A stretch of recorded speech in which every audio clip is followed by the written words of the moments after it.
Hello, this is Richard Carenza, and I am at the VRAR conference in Houston, and I am interviewing Amanda Long, and she is the regional director for Industrial Training International. So Amanda, I was wondering, can you give us a rundown of what your product can do? Sure. So we have a virtual reality crane simulator that is used for a myriad of things like pre-hire screening. It's one of our most popular use cases. Cutting down on pre-hire costs by analyzing if the operator is competent to go out and perform the requested duties before they spend any money on the pre-hiring process, as well as qualification, upskilling, skilling over to different crane types, training paths. We have different training paths built. We can do a learning needs assessment for the company or the person to suggest different training paths. You can see that we have the simulator organized in different chapters right now, which can all be customized based on that needs assessment.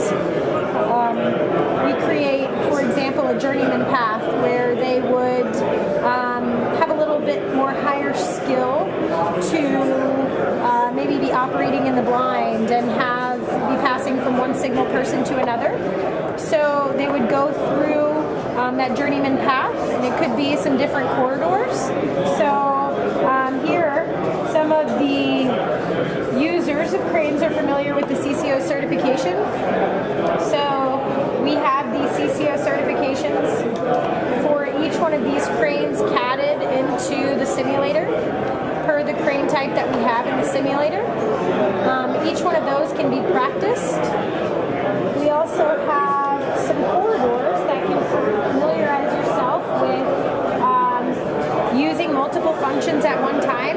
We have drifting scenarios that will help the operator learn how to correct the drift, which is a skill that every operator should know how to do. So we'll go from a small drift all the way to a very big pendulum drift to where the operator knows when and how to correct that. So all of those kind of things, as well as simulated lifts, are built inside the simulator. So we can go through just to see some of the real-time physics in the simulator. Let's see. And so now you're handling that throttle there as though it were a real crane, is that right? Yes, this is exactly what this is a Tadano 100-ton RT crane, and these are the exact controls and schematics that Tadano uses. So it gives you instructions for each scenario. You can see everything inside the headset, so you can see the boom, that you're operating on the auxiliary drum instead of the main. You have these mirrors up here, and it's all in real-time physics, so when you move the drum, you can see them operating here. We have a signal person over here who's giving me my signals. I'm operating in the blind right now, which means I can't see my load.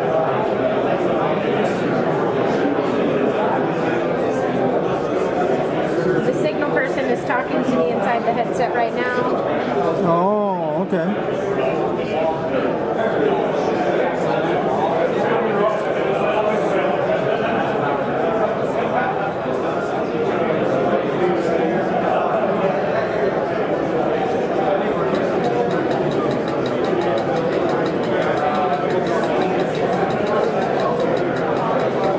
So a lot of these will require multiple functions at a time.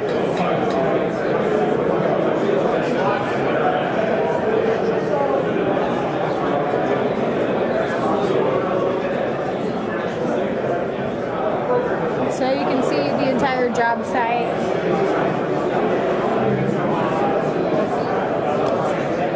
Oh, okay. There goes your crane right there, the hook, right? Uh-huh. So what's happening now? So the signal person is having me swing to the left. Oh, okay. So we get to the landing location over here. So you see my signal person right there? Yeah. Yep. So he's directing you. And is he going to hook the hook for you? Well, my load's already on there. So Oh, the load's already on there. Okay. I have a welding machine on there right now. So yeah, it's a pretty interactive tool that can really train the operator based on the skill level. So it goes from basic all the way to advanced.